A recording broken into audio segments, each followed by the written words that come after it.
Bet on Bears fans, another edition of the Windy City Breeze coming your way. Listen, we got a lot to get into as Luther Burton was visible today at practice. We got to talk about what we saw from him. Also, take a look at this left tackle competition. One of the more interesting days in this competition to take a look at here. I thought the offense had one of their better days to this point. And of course, we got to take a look at what we saw from Caleb Williams and a new wrinkle in Ben Johnson's offense. All that and more in today's episode of the Windy City Breeze Sports Talk Daily. Let's go.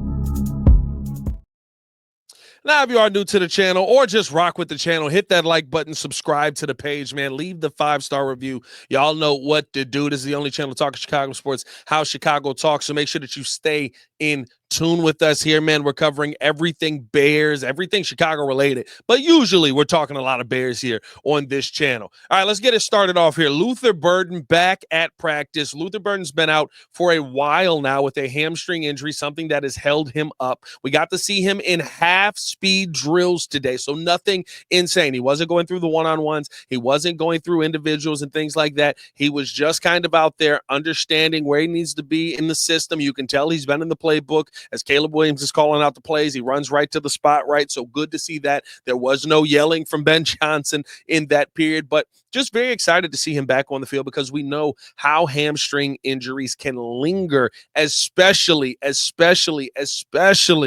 that wide receiver position, man. I mean, like, those are one of the things where usually my biggest fears come in when it comes to concern over a player is the hamstring injuries, especially a player who has to use, has to play the way Luther Burton does. Good to see him back out there and working through that ramp up period. It's very similar what we saw today to what we got out of Braxton Jones when he first started to ramp back up here at training camp. So I would assume probably by the end of the week, we start to see Luther Burton getting into the individual, start to see Luther Burton getting into some of those drills and getting an opportunity in some of the 11-on-11 and 7-on-7 situation team periods. I would assume that we're going to see that coming soon here, but at least just seeing him out there, seeing him working through and trying to get that and getting on the field in the first day in pads, I thought that was very good to see. And it means that you're taking steps in the right direction. Like Ben Johnson said, he hopes to get him back out there very soon, and it seems like this is going to be the week where we do get to get an opportunity to get our first look at Luther Burton, probably, like I said, by the end of the week. But as far as the team overall today, training camp practice number 5 has come and gone, and I thought this was a continued growth day for the offense. I know I keep talking about it on the Designer Driving Chronicles driving in, right? It's just like everyone's losing their mind every single night. Oh, God. Oh, Caleb. He doesn't know the offense yet. They're still in the install period. He's figuring things out, and the offense is starting to figure things out as a collective today. Caleb Williams was much more accurate than we've seen him be at any point in this camp in the 11-on-11 and 7-on-7 periods. And I'll tell you who really stood out in those periods. Colston Loveland is getting the football from just about every single quarterback a lot. I talked about it this morning. I think there's going to be, we have all these great wide receivers on the team, and you love that. But it feels like, especially just seeing Colston out here for a couple of days, right? There is a want to have this Mahomes and Kelsey or this Brady and Gronk kind of relationship between the quarterback and the tight end here, and that you can have that guy not only as a safety blanket but as a weapon down the field. We saw Caleb hit him a bunch in today's practice. We also saw Caleb going a ton to Olamide Zaccheaus, who you would assume that at some point that's going to end up being Luther Burton. So those two positions getting a ton of run today. And I thought that it was very good to see the offense shine finally in an 11-on-11 drill. Now, there was a lot of underneath passes. I did wonder if that was kind of the directive today, right? That's the one thing about training camp that it's tough to know unless you talk to the coach. And we'll talk to Ben Johnson tomorrow morning, so we'll kind of get some clarity on that. But unless you talk to the coach, you don't know what specifically they're working on that day. Saw Caleb make a lot of passes underneath. Saw Caleb handle the pressure that was coming towards him a lot better. There was one play where I just thought, I think this is the play of practice for me. And we got a chance to talk with Jaquan Brisker about it, who made the defensive stop. But there was a play where Caleb drops back, has to step up in the pocket. The pressure's starting to cave in around him. He uses that Caleb Williams escapability, gets out on the left side, has Olamide Zaccheaus right there. Brisker's close, right? He's close enough, but Caleb still does kind of the sidearm whip throw, gets a ball in there where if Zaccheaus steps up, he might actually be able to make the catch if he kind of steps towards the ball, but he was waiting for the ball to come to him. Brisker dives in front of it. Good defensive breakup. To me, I thought you had some good O-line play on that because it was, right? You're going through your reads. People are covered. You're trying to make time with your legs and do that. I thought that you had some good protection. Like I said, I thought Caleb showed good footwork in the pocket and utilized, okay, I got to step up. Nope, it's not going to be there. Okay, now I have to step out. I thought that was good. I thought that how he tried to get the football in there to Olamide Zaccheaus in a spot where only he could get it was really good. Even though Brisker said he should have come away with it, Caleb really tested that pocket. It would have had to be a great play by Brisker to come down with an interception, but still a great play by Brisker anyway to knock the football away and it be a PBU. To me, that was the best. The Bears are a unit team play that we saw today, because I know a lot of times we look at only the offense or only the defense, who won the day, who lost the day. I don't care. Did the Bears win the day? And that was a play to me that epitomized the Bears winning the day. And I love to see it. I wrote that down and made it bold so that I remembered to talk about it, because those are the things that it's like that iron sharpens iron. We know, like, iron sharpens iron. Oh, iron sharpens iron. Iron sharpens iron. Of course, iron sharpens iron. Is it iron on the other side, or is it sponge material trying to sharpen iron? That looks like an iron sharpens iron play, and I love that. The one thing that I did take away, though, from today that I'll be honest with you, and maybe y'all can remind me of this, and I going through my memory, I don't believe I've ever said this on this show. I don't believe I've ever said this on any podcast. Maybe there was a day. But today we got an opportunity to really look in at the offensive line and one-on-ones versus the defensive line. And aside from going up against Grady Jarrett, who we got to talk about that too, the offensive line dominated the defensive line today. I mean, the Joe Tooney and Grady Jarrett rep was two gorillas in a cage fighting.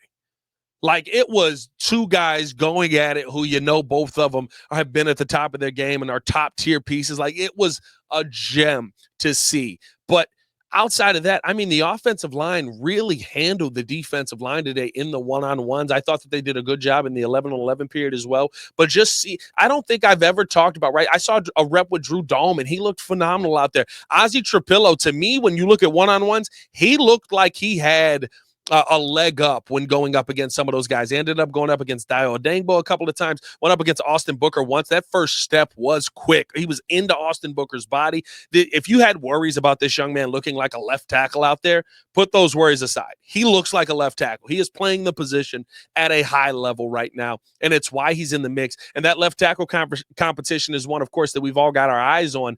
We saw today something that I don't know if I've seen in a competition at practice. Usually, right, especially with Flus and even with Nagy when they were trying to figure out the offensive line there, you get a day at that position. You get a day to figure out those reps. Today, each one of the left tackles got one rep with the first team offense. Karan Amagaji, Braxton Jones, and Ozzie Trapillo all got an opportunity to run with the first team offense. I thought that Braxton and I thought that Braxton and Ozzie probably had the best days out of the three there. But even with it all being said, nobody stood out to a point where it was like, oh my God, this guy can't be on the field. And I think that's truly something to take away from this, because it may come down to the politics of football when you talk about this competition. When I looked at the left tackle position today, I didn't see anybody getting blown up. I saw Karan get pushed back a couple of times where you maybe don't want him coming towards your quarterback in that manner. But outside of that, you didn't see a ton of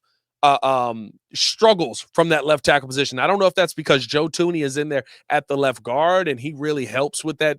It really helps bringing the level of play up out there without having a guy like Tevin Jenkins, who was good, but you really couldn't count on to be out there every single snap. Like, those are the things that I do wonder about in that situation. But I thought it was very, very telling today that all three guys really held their own at the left tackle position. I didn't see any play that was like, wow, that guy just got thrown around and manhandled out there on the other side. And I think that does play into this competition. Why I say the politics of it is, I've talked about this. There's only one guy on the team that's a Ryan Poles guy and a Ben Johnson guy. That's Ozzie Trapillo. Karan Amagaji, while he is a young player, he is a Ryan Poles guy only. I think he's got a little bit of an uphill battle here. And with Braxton Jones, while Braxton Jones has the veteran seasoning on him, he's been in the league. I think this is going on his fourth year. There's a contract that has to be paid to Braxton Jones in the long run. And if you're at the same level as Ozzie Trapillo at this point, you know what I mean? Like, is that going to play into you getting the starting job, or possibly, hey,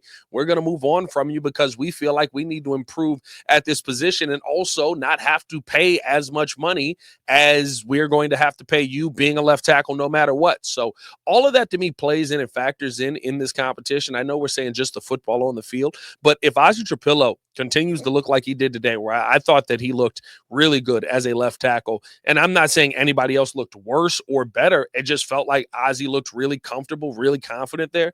Like, I think that's going to make a big difference in the long run, and it's going to make a difference to me with how this team goes about selecting that left tackle. So we'll see, who ends up getting the job out of that. I would assume they probably want that set by the time the Miami Dolphins come to town, which is next week, I believe. Is the Dolphins or the Bills first? One of them. No, it's the Dolphins, right?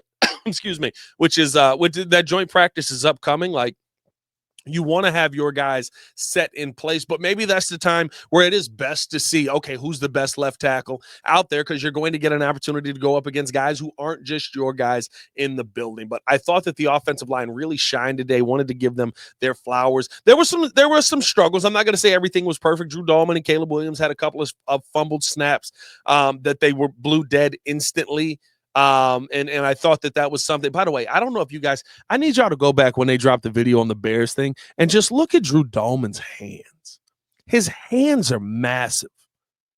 Like, I was sitting in the press conference the entire time we're talking to him, and I was just like, dog, he's got hands like Wreck-It Ralph.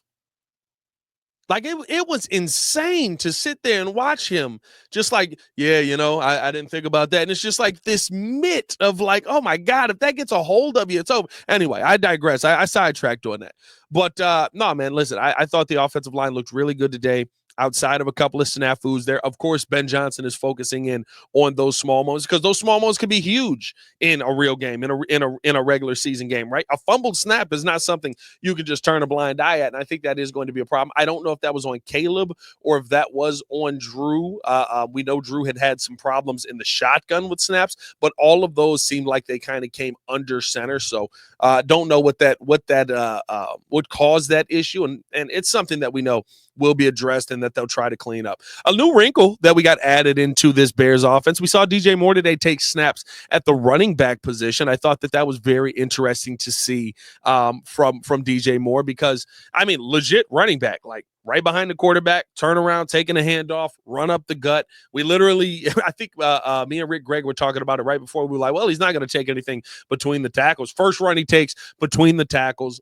Ben Johnson wants to utilize DJ Moore in any way that he can. Seems like he kind of wants to go with that Deebo Samuel route, just getting the ball into his hands and finding a way to allow him to be a playmaker. But we only saw a couple of plays of it. It was nothing crazy. We also saw Cole Kmet and Colston Loveland splitting out in that backfield as fullbacks today in some blocking capacity with DJ Moore back there. And out of that package, there was one play that I thought was very interesting, right? Because you saw one where they do run the football with DJ Moore up the middle, and then you saw one where Cole and DJ both end up going out on routes, and it was an easy pass to Cole Kmet over the in the flats on the left side, where he catches the football and comes down with it, right? Like, there's going to be so many things that we see in this offense where we look at it the first time and go, well, why the heck would you run the football with DJ Moore? And then later down the line, you see that same play come back and you're going, okay, they're going to run the football with DJ Moore. This is weird. Then you split them out and you make a pass there. There's so much that you can do, and so much that you can do to catch defenses off